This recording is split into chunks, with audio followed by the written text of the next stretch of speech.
வாழ்க வளமுடன். அனைவருக்கும் சிவகரி அன்பான வணக்கம். இந்த வீடியோவில் எதை பற்றி பார்க்க போகிறோம், நிஃப்டி மற்றும் பேங்க் நிஃப்டி அடுத்த நகர் எப்படின்னு பார்ப்போம். அதுக்கு முன்னாடி சப்ஸ்கிரைப் பண்ணிங்க. வீடியோ பிடிச்சிங்க லைக் பண்ணுங்கள், ஷேர் பண்ணுங்கள், கமெண்ட் பண்ணுங்கள். உடனுக்குடன் அப்டேட்டுக்கு டெலகிராம் லிங்க் டிஸ்கிரிப்ஷனில் ஜாயின் பண்ணிங்க. சரி வாங்க வீடியோக்குள்ளே போவோம். ஃபஸ்ட் நம்ம என்ன சொல்லியிருந்தோம் பார்ப்போம். நம்ம என்ன சொல்லியிருந்தோம்னா ஃபஸ்ட்டு சப்போர்ட் போட்டிருந்தோம். இந்த ஃபஸ்ட்டு சப்போர்ட்டுங்க ஸ்ட்ராங் சப்போர்ட்டாக இருக்கும். இது பிரேக் பண்ண பட்சத்தில் மார்க்கெட் வீக் அப்படின்னு சொல்லியிருந்தோம். அதாவது பிரேக் பண்ணாமல் மார்க்கெட் அப்சைடு போகிறது வாய்ப்பு அதிகம்.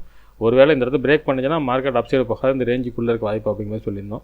ஆனால் செகண்ட் சப்போர்ட்டை பிரேக் பண்ணால் மட்டும் தான் மார்க்கெட் அடுத்தது ஃபால் இருக்கும். அப்படி இல்லாத பட்சத்தில் இந்த இடத்துல செகண்ட் ரெசிஸ்டன்ஸுக்கு மேலே நம்ம புல்லிஸ் எதிர்பார்க்கலாம் அப்படிங்கிற மாதிரி சொல்லியிருந்தோம். ஆனால் நீங்கள் மார்க்கெட்டை பார்த்தோன்னா ஃபஸ்ட்டு சப்போர்ட்டே மார்க்கெட் பிரேக் பண்ணல, இங்கேருந்து அப்சைடு திரும்பிச்சு. ஃபஸ்ட்டு ரெசிஸ்டன்ஸில் ஃபுல்லாக கொஞ்சம் இருந்துட்டு அதுக்காக இந்த இடத்த பிரேக் பண்ணாங்க. நம்ம முன்னாடியே சொல்லியிருந்தது தான், ஃபஸ்ட்டு சப்போர்ட்டை பிரேக் பண்ணாத வரைக்கும் மார்க்கெட் அப்சைடு வாய்ப்பா அப்படின்னு சொல்லிட்டு. சரி ஓகே, பேங்க் நிஃப்டி என்ன சொல்லியிருந்தான்னு பார்ப்போம். ஃப்ரெண்ட்ஸ், பேங்க் நிஃப்டி வச்சுருக்கேன்.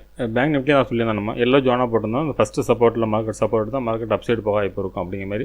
அது இந்த ரேஞ்சுக்குள்ளே இந்த ஃபஸ்ட்டு ரெசிஸ்டன்ஸ் பிரேக் பண்ணால் மட்டும் தான் மார்க்கெட் செகண்ட் ரெசிஸ்டன்ஸ் பிரேக் பண்ணால் மட்டும் தான் மார்க்கெட்டில் நம்ம புல்லிஸ் எதிர்பார்க்கலாம். அது வரைக்கும் இந்த ரேஞ்சுக்குள்ளே இருக்கும் அப்படின்னு சொல்லியிருந்தோம். ஆனால் ஃபஸ்ட்டு மார்க்கெட் பார்த்திங்கன்னா ஃபஸ்ட்டு ஒரு மூவ்மெண்ட் செஞ்சு அதுக்கப்புறம் 10:30 மணிக்கு பிறகு மார்க்கெட் இந்த ரேஞ்சுக்குள்ளேயே மார்க்கெட் முடிஞ்சு. பேங்க் நிஃப்டி பொறுத்தளவுக்கு இந்த ரேஞ்சு தாண்டவே இல்லை, அந்த ஃபஸ்ட்டு ரெசிஸ்டன்ஸும் பிரேக் பண்ண முடியல. சரி ஓகே ஃப்ரெண்ட்ஸ், நாளைக்கு என்ன நடக்க வாய்ப்புன்னு நிஃப்டிலேருந்து பார்ப்போம். ஃப்ரெண்ட்ஸ், நிஃப்டி சார்ட் வச்சுருக்கேன். ஃபஸ்ட் எடுத்து ரிமூவ் பண்ணிவிடுவோம். இப்போ day candle. Friends, day candle வச்சுருக்கேன். டே கேண்டில் பொறுத்தளவுக்கு நேற்றோட கேண்டிலுக்கு இன்சைட் கேண்டில் போட்டுருக்காங்க.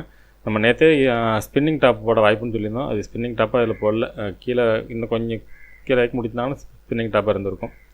சரி ஓகே ஃப்ரெண்ட்ஸ், நாளைக்கு என்ன நடக்க வாய்ப்புன்னு பார்ப்போம். இதுபடி பார்த்தோம்னா இந்த ஹையை பிரேக் பண்ணால், அதை நேற்றோட ஹையை பிரேக் பண்ண பட்சத்தில் மார்க்கெட் புல்லிஸ் இருக்கும். இது டே கேண்டில் செட்டப் படி. சரி ஓகே, 15 மினிட்ஸில் பார்ப்போம் என்ன நடக்க வாய்ப்புன்னு. அப்புறம் டே கேண்டில் வச்சுருக்கேன். இதில் ட்ரெண்ட் லைன் ரேஞ்சு அது நடந்து பார்ப்போம். பார்த்தோம்னா இந்த ட்ரெண்ட் லைனை பொறுத்தளவுக்கு இந்த இடம் தான் ஃபேக் பிரேக் அவுட். இந்த ட்ரெண்ட் லைன் பேஸ் பண்ணி தான் மார்க்கெட் போணுச்சு. இப்போ இந்த ட்ரெண்ட் லைன் பிரேக் பண்ணிட்டாங்க. இப்போ பிரேக் பண்ணாலும் மார்க்கெட்டை பொறுத்தளவுக்கு நாளைய மார்க்கெட் இதுக்கு இந்த ட்ரெண்ட் லைன் மேலே க்ளோசிங் இருந்தால் மட்டும்தான் மார்க்கெட் அப்சைடு போக வாய்ப்பு இருக்கும். அப்போல்லாம் பட்சத்து ட்ரெண்ட் லைன் பிரேக் பண்ணி ட்ரெண்ட் லைன் ரீடெஸ்ட்டாக கூட இருக்கும். நாளைய பொறுத்தளவுக்கு இந்த இடத்துல போயிட்டு இந்த ரேஞ்ச் வரைக்கும் தொட்டுட்டு கூட விளையாடலாம். அதாவது 25,200 அப்படிங்கிறது ஸ்ட்ராங் ரெசிஸ்டன்ஸாக இருக்கும். அது பிரேக் பண்ணால் தான் டே கேண்டில் பொறுத்தவரை மேலே போக வாய்ப்பு இருக்கும். அப்படி இல்லாத பட்சத்தில் இந்த ஹையச்சா அது இங்கே தான் வருதா, 200 தாண்டணும். இது டே கேண்டில் செட்டப் படி. சரி ஓகே, 15 மினிட்ஸில் பார்ப்போம். ஃப்ரெண்ட்ஸ், 15 மினிட்ஸில் வச்சுருக்கேன். இப்போ பார்த்தோம்னா ஃபஸ்ட்டு ரெசிஸ்டன்ஸ் எடுத்துட்டோம்னா 25,094 அப்படிங்கிறது ஃபஸ்ட்டு ரெசிஸ்டன்ஸாக இருக்கும். அதுக்கடுத்து பார்த்திங்கன்னா 25,175, 25,271, அடுத்து 25,441 போட்டிருக்கோம். சப்போர்ட்னு எடுத்துட்டோம்னா 24,925 ஃபஸ்ட்டு சப்போர்ட்டாக இருக்கும். அதுக்கடுத்து 24,805 அடுத்த சப்போர்ட்டாக இருக்கும். தேர்ட் சப்போர்ட் பார்த்தோம்னா 24,964 தேர்ட் சப்போர்ட்டாக இருக்கும். சரி ஓகே, இது என்ன மாதிரி மூவ்மெண்ட்ஸ் வாய்ப்புன்னு பார்த்தோம்னா, என்னோடய பாயிண்ட் ஆஃப் வியூவில் இந்த ஃபஸ்ட்டு சப்போர்ட்டுங்க ஸ்ட்ராங் சப்போர்ட். இது பிரேக் பண்ண பட்சத்தில் மார்க்கெட்லேருந்து நம்ம ஃபால் எதிர்பார்க்கலாம். இது பிரேக் பண்ணக்கூடாது, பண்ணிடுச்சுன்னா இந்த ரேஞ்ச் வரைக்கும் அதுக்கு வாய்ப்பு இருக்கும். அதே சமயத்தில் மார்க்கெட்டை பொறுத்தளவுக்கு இந்த 25,094 பிரேக் பண்ண பட்சத்தில் ஃப்ரெண்ட்ஸ், இந்த 25,175 பிரேக் பண்ணலாம் நம்ம அப்சைடு எதிர்பார்க்கலாம். அதுக்கெல்லாம் மார்க்கெட்டை பொறுத்தளவுக்கு என்ன மாதிரி மூவ்மெண்ட்ஸ் வாய்ப்புன்னு பார்த்தோம்னா, என்னோடய பாயிண்ட் ஆஃப் வியூவில் மார்க்கெட் ஃப்ளாட்டாக ஓப்பன் ஆனால் ஒன்று இந்த ஃபஸ்ட்டு சப்போர்ட்டில் ரெசிஸ்டன்ஸ் கீழே இறங்கிறது வாய்ப்பு இருக்கும். இந்த இடத்துல பிரேக் பண்ணணும். இந்த சப்போர்ட்டை பிரேக் பண்ணிடுச்சுன்னா மார்க்கெட்டில் ஃபால் எதிர்பார்க்கலாம். அதே சமயத்தில் இந்த சப்போர்ட் அப்சைடு போடணும்னு வாய்ப்பு இருக்குது. ஆனால் இதை தாண்டாது. அப்படியே அடுத்த கட்டிங் பார்த்திங்கன்னா, ஒருவேளை இந்த ஃபஸ்ட்டு ரெசிஸ்டன்ஸ் பிரேக் பண்ணும் பட்சத்தில் அடுத்த செகண்ட் ரெசிஸ்டன்ஸ் ஆகி மார்க்கெட் இறங்க தான் வாய்ப்பாக இருக்கும். அது ரெசிஸ்டன்ஸ் தான் இந்த வரது வாய்ப்பு இருக்கும். இதை தாண்டும் பட்சத்தில் தான் செகண்ட் ரெசிஸ்டன்ஸ் தாண்டினா மட்டும்தான் மார்க்கெட்டில் நம்ம அப்சைடு எதிர்பார்க்கலாம். அதுக்கெல்லாம் மார்க்கெட்டை பொறுத்தளவுக்கு என்னோடய பாயிண்ட் ஆஃப் வியூவில் மார்க்கெட் இறங்கிறது தான் வாய்ப்பு இருக்க மாதிரி தெரியுது. இந்த செகண்ட் ரெசிஸ்டன்ஸ் தாண்டினா மட்டும்தான் மார்க்கெட் அப்சைடு புல்லிஸ்க்கு ட்ரெண்டு மாறுதுன்னு அர்த்தம். அதுக்கெல்லாம் மார்க்கெட்டை பொறுத்தளவுக்கு இப்போயும் பேரி சென்டிமெண்ட்டில் தான் இருக்குது. மார்க்கெட்டை பொறுத்தளவுக்கு இந்த ரேஞ்சை தொட்டுட்டு ஃபஸ்ட்டு விலக வாய்ப்பு இருக்கும். இல்லைனா செகண்ட் ரெசிஸ்டன்ஸில் மார்க்கெட் ஃபால் ஆக வாய்ப்பு இருக்கும்.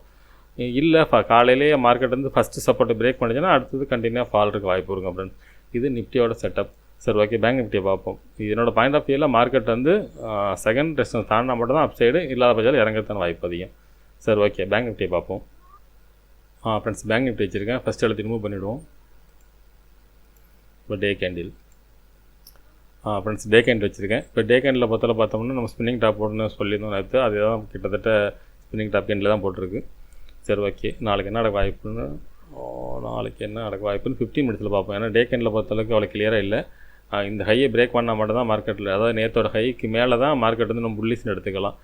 இந்த ஸ்பின்னிங் டாப் போட்டாலும் இந்த ஹை வரைக்கும் தான் போக வாய்ப்பு இருக்கும், அங்கேருந்து ஒரு திரும்பத்து வாய்ப்பு இருக்கும். இதையும் பிரேக் பண்ணணும். இன்றைக்கி வந்து ஒன்று ஸ்பின்னிங் டாப் போடாமல் ஒரு புல்லிஸ் கேண்டில் கொடுத்து ஃபுல்லாக இதுக்கு நேற்றோட கேண்டிலுக்கு மேலே முடிச்சிருந்தாங்கன்னா மார்க்கெட் அடுத்து புல்லிஸ் போக வாய்ப்பு இருக்கும்.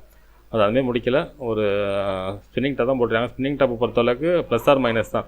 இந்த ஹையை பிரேக் பண்ணாலும் திருப்பி இறங்க தான் வாய்ப்பாக இருக்கும். சரி, ஓகே, 15 மினிட்ஸில் பார்ப்போம் ஃப்ரெண்ட்ஸ்.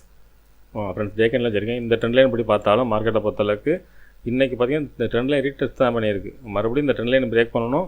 பிரேக் பண்ணாலும் மார்க்கெட்டை பொறுத்தளவுக்கு இந்த நேற்றோட ஹையை பிரேக் பண்ணாத வரைக்கும் அது கன்ஃபர்மேஷன் கிடையாது புல்லிஸ்க்கு. சரி, ஓகே, 15 மினிட்ஸில் பார்ப்போம். ஃப்ரெண்ட்ஸ், 15 மினிட்ஸில் வச்சுருக்கேன். இப்போ பார்த்தோம்னா ஃபஸ்ட்டு ரெசிஸ்டன்ஸ் எடுத்தோம்னா 51,347 அப்படிங்கிறது ஃபஸ்ட்டு ரெசிஸ்டன்ஸாக இருக்கும்.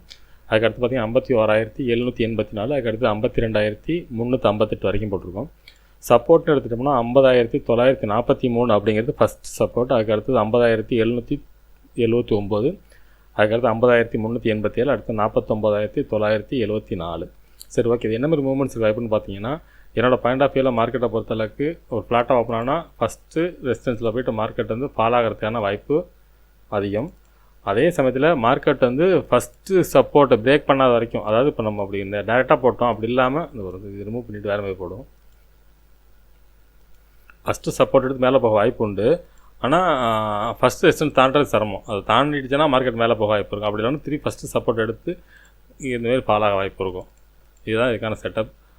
அதே சமயத்தில் ஃபஸ்ட்டு ரெசிஸ்டன்ஸ் பிரேக் பண்ணும் பட்சத்தில் செகண்ட் ரெசிஸ்டன்ஸும் உங்களுக்கு வந்து ரெசிஸ்டன்ஸாக தான் இருக்கும். இதுவும் பார்த்திங்கன்னா இது அதாவது 51,787 பிரேக் பண்ணாத வரைக்கும், 51,784 பிரேக் பண்ணாத வரைக்கும் மார்க்கெட் வந்து ஃபால் தான் இருக்கும். நிஃப்டி மாதிரி தான் இதுவும் இருக்குது. ஒருவேளை மார்க்கெட் வந்து இந்த ஃபஸ்ட்டு ரெசிஸ்டன்ஸ் பிரேக் பண்ணாலும் மார்க்கெட் வந்து இப்படி ஃபாலாக வாய்ப்பு இருக்கும். ஃப்ரெண்ட்ஸ், நம்ம புல்லிஸ் எப்போ எதிர்பார்க்கலாம், மார்க்கெட் வந்து புல்லிஸ் ட்ரெண்ட் எப்போ எதிர்பார்க்கலாம், 52,350 பிரேக் பண்ணும் பட்சத்தில் தான் மார்க்கெட் நம்ம புல்லிஸ் எதிர்பார்க்கலாம். அது வரைக்கும் என்னோடய பாயிண்ட் ஆஃப் வியூலேருந்து மார்க்கெட் இறங்கத்தான் தான் வாய்ப்பு. ஒருவேளை மார்க்கெட் வந்து ஃபஸ்ட்டு சப்போர்ட்டுக்கு மேலே போல் கேப் டவுனில் இருந்து மார்க்கெட் வந்து இதை ஸ்டார்டிங்லேயே உடச்சிருச்சுன்னா மார்க்கெட்டை பொறுத்தளவுக்கு நம்ம ஃபால் எதிர்பார்க்கலாம். இந்த செகண்ட் சப்போர்ட்டை வச்சுப்போம். செகண்ட் சப்போர்ட்டை பிரேக் பண்ணிடுச்சுன்னா அதை ஓப்பன்லேயே நான் எப்படி சொல்கிறேன்னா, இது மேலேயே போகாமல் இந்த ரேஞ்சை கூட தாண்ட முடியாமல், மார்க்கெட் டேயோட ஹையோட தாண்ட முடியாமல் இந்த செகண்ட் சப்போர்ட்டை பிரேக் பண்ணிச்சுன்னா மார்க்கெட்டில் ஃபால் இருக்கும். அது 49,974 வரைக்கும் இறங்கிறதுக்கான வாய்ப்பு அதிகம். ஃப்ரெண்ட்ஸ், என்னோடய பாயிண்ட் ஆஃப் வியூ மார்க்கெட் வந்து செல் அண்ட் ரேஸ், மேலே என்ன தான் போனாலும் திருப்பி இறங்கிறதுக்கான வாய்ப்பு தான் அதிகமாக செட்டப்பில் தெரியுது. ஓகே ஃப்ரெண்ட்ஸ், ஆனால் ஒரு நல்ல ஒரு கேப் அப் இருந்து மார்க்கெட் வந்து செகண்ட் ரெசிஸ்டன்ஸுக்கு மேலே இருக்கும் பட்சத்தில் மார்க்கெட்டில் புல்லிஸ் இருக்கும். ஆனால் அவ்வளோதுக்கு வாய்ப்பு இல்லை. ஏன்னா கிட்டத்தட்ட பார்த்திங்கன்னா 51,075 தான் மார்க்கெட் இருக்குது. கிட்டத்தட்ட 700 பாயிண்ட்டுக்கு மேலே 700 பாயிண்ட்டுக்கு மேலே கேப் அப் இருந்தால் மட்டும்தான் அது சாத்தியம். அது கொஞ்சம் வாய்ப்பு கம்மி தான். அதனால் மார்க்கெட், என்னோடய பாயிண்ட் ஆஃப் வியூவில் மார்க்கெட் வந்து என்ன தான் அப்சைட் பண்ணாலும் திருப்பி ஃபாலாக வாய்ப்பு இருக்கும். புல்லிஸ் ட்ரெண்டுக்கு எப்போ மாறுதுன்னா இதுக்கு மேலே தான் புல்லிஸ் ட்ரெண்டு, 52,358க்கு மேலே. ஸோ ஓகே ஃப்ரெண்ட்ஸ், அடுத்த வீடியோ சந்திப்போம். நன்றி, வணக்கம்.